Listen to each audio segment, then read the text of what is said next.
नमस्कार। आज हम जानेंगे 14वें श्लोक का अर्थ। श्लोक 14। सर्वः मे तद्ऋतं मन्ये यन्मां वदसि केशव न हि ते भगवन् व्यक्तिं विदुर्देवा न दानवाः। श्लोक का अर्थ। हे केशव, जो कुछ भी मेरे प्रति आप कहते हैं इस सब को मैं सत्य मानता हूँ। हे भगवान, आपके लीलामय स्वरूप को न तो दानव जानते हैं और न देवता ही।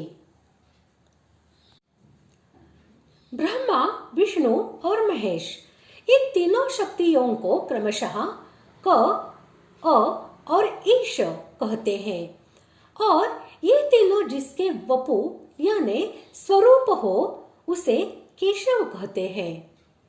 अतः यहाँ अर्जुन श्री कृष्ण को केशव कहकर यह भाव दिखलाते हैं कि आप समस्त जगत की उत्पत्ति, पालन और संहार आदि करने वाले साक्षात परमेश्वर है। इसमें कुछ भी संदेह नहीं है।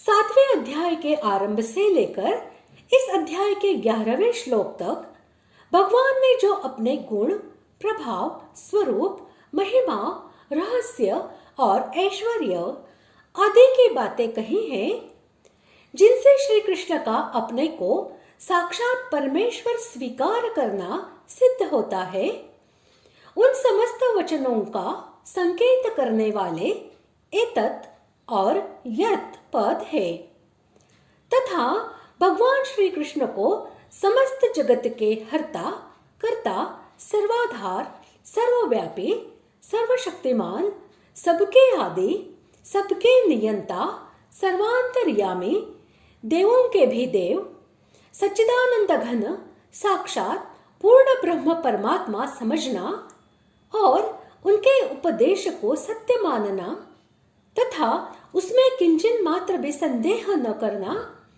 उन सब वचनों को सत्य मानना है।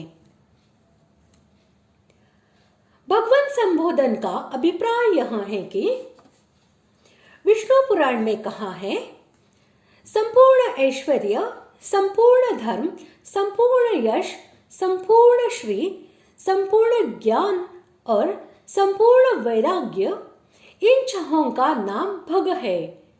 ये सब जिसमें हो उसे भगवान कहते हैं। वहीं यह भी कहा है, उत्पत्ति और प्रलय को, भूतों के आने और जाने को तथा विद्या और अविद्या को जो जानता है उसे भगवान कहना चाहिए।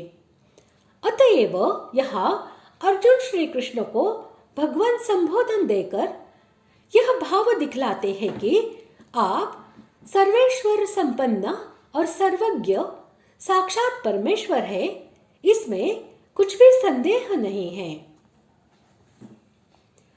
जगत की उत्पत्ति, स्थिति और संहार करने के लिए, धर्म की स्थापना और भक्तों को दर्शन देकर उनका उद्धार करने के लिए, देवताओं का संरक्षण और राक्षसों का संहार करने के लिए एवं अन्य कारणों से जो भगवान भिन्न भिन्न लीलामय स्वरूप धारण करते हैं, उन सबका वाचक यहाँ व्यक्तिम पद है। उनको देवता और दानव नहीं जानते।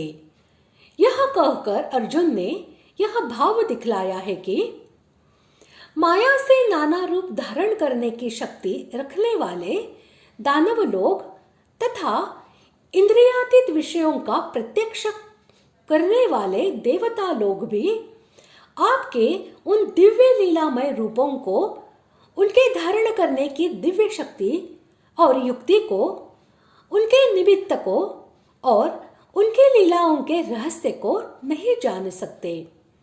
फिर साधारण मनुष्यों की तो बात ही क्या है। इस प्रकार आज हमने 14वें श्लोक का अर्थ जान लिया है। अगले भाग में जानते हैं 15वें श्लोक का अर्थ। धन्यवाद।